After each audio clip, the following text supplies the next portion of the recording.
ሰላም ናይ ዩቲዩብ ተኸታተልቲ ሰላምኩም ብዝሕ ትርፍ ይበል። ሓደሽቲ ዝኾንኩም ሰብስክራይብ ላይክ ሸር እናገበርኩም ቤተሰብ ኮኑ ኢኹም ንሎማንቲ ሒዘልኩም መፅእ ዘለኹ ቪድዮ ልቢ ኣብ ክልተ ዓለም እቶም ሰለስተ መናእሰይ ቀዳማይ ክፋል ሒዘልኩም መፅእ ኣለኹ። ናብዛ እንታይ ክብለኩም እየ ገፀ ባህርያት እቶም ሰለስተ መናእሰይ ኣስማቶም ዮናታን፣ ሰላም፣ ዮርዳኖስ ይበሃሉ። ዮናታን ንፉዕ ሰራሕተኛ ግን ድማ ካብ መንፈሳዊ ህይወት ርሒቑ ብዓለማዊ ፍቕሪ ጥራይ ዝምራሕ ወዲ እዩ። ሰላም ኣብ መንጎ መንፈሳዊ ማሕበራ ዓለማዊ ስምዒታ እትዋላወል ብፍቕሪ ዮናታን ልባ ተሰሪቑ ዘላ ጓል እያ። ዮርዳኖስ መንፈሳዊ ህይወታ ንፍዕቲ ኣገልጋሊት ንሰላም ብመንፈሳዊ ህይወት ክትሕግዛ እትፅዕር ለባም መሓዛ እያ። ሰላም ኣብ ገዛ ኮይና ክዳውንታ እናዓፀፈት ምስ ገዛ ርእሳ ትዛረብ። ኣብ ጥቓ ሓደ ናይ ጸሎት መጽሓፍ ተቐሚጡ ኣሎ። ሰላም ሎሚ እውን ከይጸለኹ ክድቅስ እየ። እቲ ማሕበር እውን ካብ ዝተረፍ ሰሙን ሓሊፉኒ። ትምህርቲ ኺዳን እውን ክጅምር ኢለስ እዚ ዮናታን ዝበሃል ወዲ ካብ ዝረክብስ ሓሳበይ ኩሉ ናብኡ ኸይኑ ኢላ ዘረባኣ ከይወድአት ቴሌፎን ትጽውዕ። ዮናታን እዩ ገጻ ብሓጎስ ይበርህ። ሰላም ሄሎ ዮናታነይ ከመይ ውዒልካ ናፊቐካ እምበር ውዒለ? ዮናታን ሰላም ንዓኺ ይኹን ንግስቲ ልበይ ከመይ ውዒልኪ? ብስራሕ ተታሒዘ እምበር መዓልቲ ሙሉእ ክትዝከረኒ ኢኺ ውዒልኪ? መዓዚና ዳኣ ክንራኸብ ናፍቐትኩ በዚሑኒ።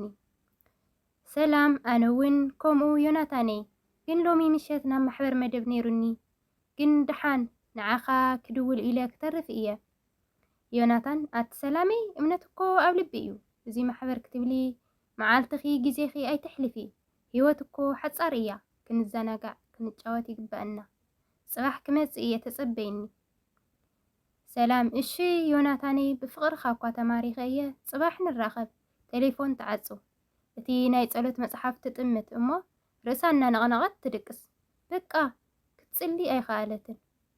ዮርዳኖስ ኣብ ገዛኣ ኮይና መጽሓፍ ቅዱስ እናንበበት ንሰላም ትዝክራ። ዮርዳኖስ እዛ ሰላም መሓዛይ ደኣ ኣበይ ጠፊኣ? ቅድሚ ሕጂ ንጸሎት ቀዳሜቲ ነይራ። ሕጂ ግና ትምህርቲ ማሕበር ትተርፍ ቴሌፎን እውን ኣይተልዕልን። እስከ ክድውለላ። ዮርዳኖስ ትድውል። ሰላም ደቂሳ ተንሲኣ ብስንፍና ተልዕሎ። ሰላም ሄሎ ዮርዶ መሓዛይ ሰላም ዲኺ ከመይ ቀኒኺ?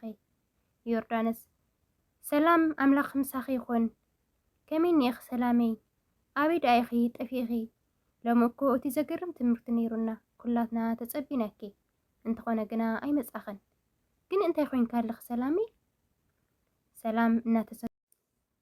ሰላም እናተሰከፈት ውይ ዮርዲተይ ስራሕ በዚሕኒ እኮ እዩ እናፈርሐት ብተወሳኺ ሓደ ወዲ ተላሊናስ ቁሩብ ሓሳበይ ፋሕ ኢሉና ኣሎ በለት ብፍርሒ። ዮርዳኖስ ዋ መሓዛይ ፍቕሪ ጽቡቕ እዩ ግን ንኣምላኽ ክትርስዕ የብልከን። ኣብ ክንዲ እቲ ሰናይ ዝገበረና ኩሎስ ንእግዚኣብሔር እንታይ ውሬታ ክምልሰሊ እየ ዝብል ቃል ዳዊት ኣይትረስዒ። እዚ ወዲ መንፈሳዊ ድዩ? ናብ ቤት ኣምላኽ ክትመጽኸ ይደፋፍእክ ድዩ? ኢላ ሓተተታ። ኩሉ ነገሩ የዋህ እዩ ዮርድዬ ግን ብዛዕባ ሃይማኖት ብዙሕ ግድስና ይብሉን። ልብኺ ጽቡቕ ንጽህ እንተኾይኑ ድሓን እዩ ዝብለኒ። ዮርዳኖስ ሰላመይ ተጠንቀቒ። እቲ ስቕታ ዘይርአ ኩናት ዝብል ትምህርቲ ሎሚ ኢና ተማሂርና። ሰይጣን ብጥዑም ዘረባ ካብ መንገዲ ኣምላኽ ከውፃእኪ ይኽእል እዩ። መጀመርታ መርምርዮ ናብ ማሕበር ክተምጽእዮ ፈትኒ እምበር ንሱ ናብ ዓለም ከይወስደኪ ዋ በለታ ብሕርቃን። ሰላም እሺ መሓዛይ ሓቂኺ ኢኺ ክሓስበሉ እየ። ሰላም ድሕሪ እቲ ዝርርብ ንበይና ኮይና ትሓስብ። ነቲ ዮርዳኖስ ሰደደትላ ጽሑፍ ብዛዕባ ስቕታ ኣንበበቶ። ሰላም ክተንብብ ከላ ምልፍላፍ ብዙሕ ምዝራብ ኣብ ገዛ ርእሳ ጥራይ ንኽተድህብ ይገብረካ። ዓባስኩን ሱቕ ክንብል ከለና ድምፂ ናይቲ መሓር ኣምላኽ ክንሰምዕ ንኽእል ኢና።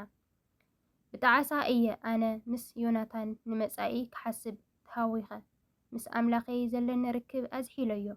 ሚስጥረይ ኩሉ ንዮናታን እናውጻእኹ ንኣምላኽ ግና ረሲዐዮ።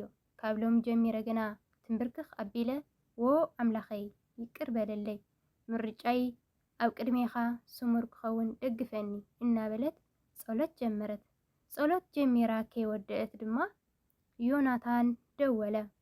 ሰላም ግና ነታ ቴሌፎና ትጥምታ እሞ ኣይ ኣነ ሕጂ ግዜ ጸሎተ እዩ ፈጺመ ኣየልዕሎን ኢላ ቴሌፎና ካልኣይ ክፋል ይቕጽል። ጸሓፊት ቅሱ ጓል ተዋህዶ ኣንባቢት ኣብ ዩቲዩብ። ሰላማት ክቡራት ኣሕዋተይ ከመይ ጸኒሕኩም? እዛ ዛንታ ደስ ኢላትኩም ክትኸውን ተስፋ ይገብር። ካልኣይ ክፋል ደሞ ኣብ ቀጻሊ ሒዘልኩም ክመጽእ እየ። ሰብስክራይብ ዘይገበርኩም ሰብስክራይብ እናገበርኩም ቤተሰብ ኮኑ። ቤተሰብ ዝኾንኩም ደሞ ላይክ ሼር እናገበርኩም ኣባራታትዕና።